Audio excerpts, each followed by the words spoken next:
ഈയിടെ ഒരു ഒരു സ്ത്രീയുടെ ചെറിയൊരു പരാമർശം വളരെ വലിയ രീതിയിൽ സോഷ്യൽ മീഡിയയിലൊക്കെ ചർച്ച ചെയ്യുന്നതായിട്ട് നിങ്ങൾക്കറിയായിരിക്കും. ആ സ്ത്രീയുടെ പേര് നമ്മൾ വെളിപ്പെടുത്തുന്നില്ല. ഒരു ബിഗ് ബോസ് താരമായിരുന്നു. ഇപ്പോൾ സോഷ്യൽ മീഡിയയിൽ ഒരുപാട് കണ്ടന്റുകൾ ചെയ്യുന്നുണ്ട്. നിങ്ങളെ വളരെ രീതിയിൽ അപമാനിച്ചുകൊണ്ടുള്ള ഒരു ഇത് കണ്ടു. അതായത് പ്രതീഷ് ബ്രോ ചേച്ചിക്ക് എന്താ ചോറ് വാരി കൊടുക്കുന്നു, അതുപോലെ തിരിച്ച് ചേച്ചി പ്രതീഷ് ബ്രോയ്ക്ക് ചോറ് വാരി കൊടുക്കുന്നു. ഇങ്ങനെയൊക്കെ ജീവിതത്തിൽ ഒരിക്കലെങ്കിലും സുധിച്ചേട്ടന് ചേച്ചി വാരി കൊടുത്തിട്ടുണ്ടോ എന്നാണ് ആ സ്ത്രീ ചോദിക്കുന്നത്. അതിൻ്റെ അടിയിൽ സപ്പോർട്ട് ചെയ്തുകൊണ്ടും ചേച്ചീനെ സപ്പോർട്ട് ചെയ്തുകൊണ്ടും ചേച്ചീനെ വിമർശിച്ചുകൊണ്ടൊക്കെ ഒരുപാട് കമന്റുകൾ വന്നു. അതിനെന്താ ചേച്ചിക്ക് പറയാനുള്ളത്, അഭിപ്രായം എന്ന രീതിയിൽ? ചേട്ടൻ എന്റെ ഭർത്താവല്ലായിരുന്നു, ആള് മരിച്ചിട്ട് ഇപ്പൊ 2 വർഷമായി. ആളെ ഇപ്പൊ പിടിച്ചോണ്ടൊന്ന് ആള് മരിച്ചിട്ട് 2 വർഷം എന്ന് പറയുമ്പോ എന്താണ് 2 വർഷമായി. ഇപ്പൊ ഞാൻ വാരി കൊടുക്കാൻ പറ്റുമോ എടുത്തിട്ട്? അതല്ലേ അവളെ ഒന്ന് വെച്ചത്.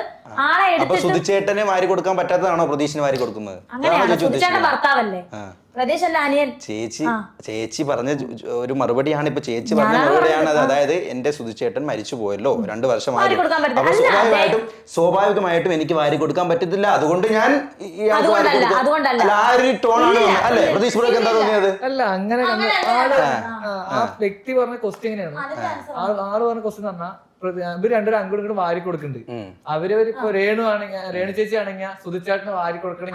ഞാൻ ഇതുവരെ കണ്ടില്ല. പ്രതീഷ് ആണെങ്കിൽ അമ്മൂര് വൈഫിന് വാരി കൊടുത്തിട്ട് കണ്ടില്ല. അപ്പൊ ഞാൻ അതിൽ റിയാക്ട് ചെയ്ത് പറഞ്ഞു കഴിഞ്ഞാൽ, ഇപ്പൊ സുധിച്ചേട്ടനും രേണു ചേച്ചി ഇങ്ങനെ ബെഡ്റൂമിൽ വന്നിട്ട് ഈ പറഞ്ഞ വ്യക്തി ഒളിഞ്ഞു നോക്കിയാൽ അത് കാണാൻ പറ്റുള്ളൂ. ആള് പറഞ്ഞത് ആള് കണ്ടിട്ടില്ല എന്നാ പറയുന്നത്. ഞാൻ എന്റെ വൈഫായിട്ട് സംസാരിക്കുന്നത് മറ്റൊരാളെ അറിയിക്കേണ്ട കാര്യമില്ലല്ലോ, മനസ്സിലാവുന്നുണ്ട്. ഇപ്പൊ ഞങ്ങൾ തമ്മിൽ എന്ത് പ്രശ്നം ഉണ്ടെങ്കിൽ ഞങ്ങൾ പല പ്രശ്നം ഉണ്ടാവും, അങ്ങോട്ടും ഇങ്ങോട്ടും സംസാരിക്കാറുണ്ട്. അതിപ്പം മറ്റൊരാളുടെ മുന്നിലേക്ക് കൊണ്ട് പറയേണ്ട കാര്യമില്ല. പിന്നെ ഒരു ചോറത്തിരി കൊടുത്തു എന്ന് പറഞ്ഞിട്ട് ഇത്രമാത്രം അവിടെ സംസാരിക്കേണ്ട വിഷയം അതിലില്ല. ഞാൻ ഓൾറെഡി അത് കൊടുക്കുമ്പോ തന്നെ ഓൾറെഡി ഞാൻ പറയുന്നുണ്ട്, എന്റെ ഒരു ചേച്ചി എന്ന് കണ്ടതിന് ശേഷം അങ്ങനെ മനസ്സിലാക്കിയിട്ടാണ് ഞാൻ കൊടുക്കണമെന്ന് പറഞ്ഞു. പക്ഷെ അതിനെ വീണ്ടും വളച്ചൊടിച്ചിട്ട് വൈഫിനെ അടക്കം പറഞ്ഞു. വൈഫ് റിയാക്ട് ചെയ്തിട്ടുണ്ടായിരുന്നു. വൈഫ് നല്ല പറഞ്ഞു, എന്റെ ഭർത്താവിനെ എനിക്കറിയാം, നിങ്ങളുടെ കാര്യം നോക്കാൻ പെൺപിള്ളെ പറഞ്ഞു. അതിന് വലിയ മറുപടി ഇല്ലല്ലോ. എല്ലാവർക്കും പ്രശ്നം വൈഫ് എന്ത് വിചാരിക്കും, വൈഫിന് ഭയങ്കര സങ്കടമായിട്ടുണ്ടാവും, അല്ലെ വൈഫ് വിഷമം അങ്ങനെയാണെങ്കിൽ ഇത് കണക്ട് ചെയ്തിട്ട് തന്നെ ഞാൻ ചോദിക്കട്ടെ, വൈഫിന് നിങ്ങളെ പൂർണ്ണ വിശ്വാസമാണ്, ഒരു സംശയവും ഇല്ല, ലെവലേശം പുറകോട്ട് പോകുകയില്ല, 100%. അങ്ങനെയാണെങ്കിൽ ഇപ്പോ ഒരു കോൾ ചെയ്യാൻ പറ്റുമോ വൈഫിന്, ആ ഭാര്യയെ വിളിച്ചിട്ട് നിങ്ങളെ വാഗമണിൽ വെച്ചൊരു മോശം അല്ലല്ല, അത് നമുക്ക് വിളിക്കാം. നമ്മുടെ ഇവിടെ നാളുണ്ടല്ലോ, വിളിക്കാം.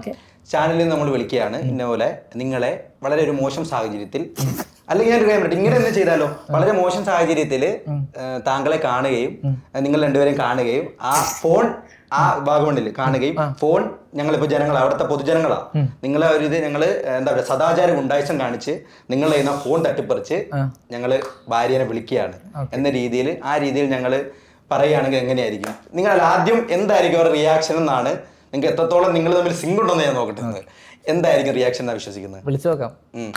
എങ്കിൽ പോലും നിങ്ങൾക്ക് വിളിച്ചു നോക്കി ഞാൻ പറയാനേക്കായിട്ട് നല്ലത് അല്ല, എങ്കിൽ പോലും എന്തായിരിക്കും? മൂപ്പർക്ക് ഓൾറെഡി അറിയാം നമ്മൾ ഷൂട്ടിനെ വന്നേക്കുന്നുണ്ട്. പിന്നെ നിങ്ങൾ അവിടെ കിടന്ന് എന്തൊക്കെ തലകുത്തി മുറിഞ്ഞാലും ആൾക്ക് മനസ്സിലാവും. ഒന്നാമതായി മനസ്സിലാവും. പിന്നെ എന്താ പറയാന്നുള്ളത് എനിക്കറിയില്ല. ചിലപ്പോ ദേഷ്യപ്പെടുമായിരിക്കും,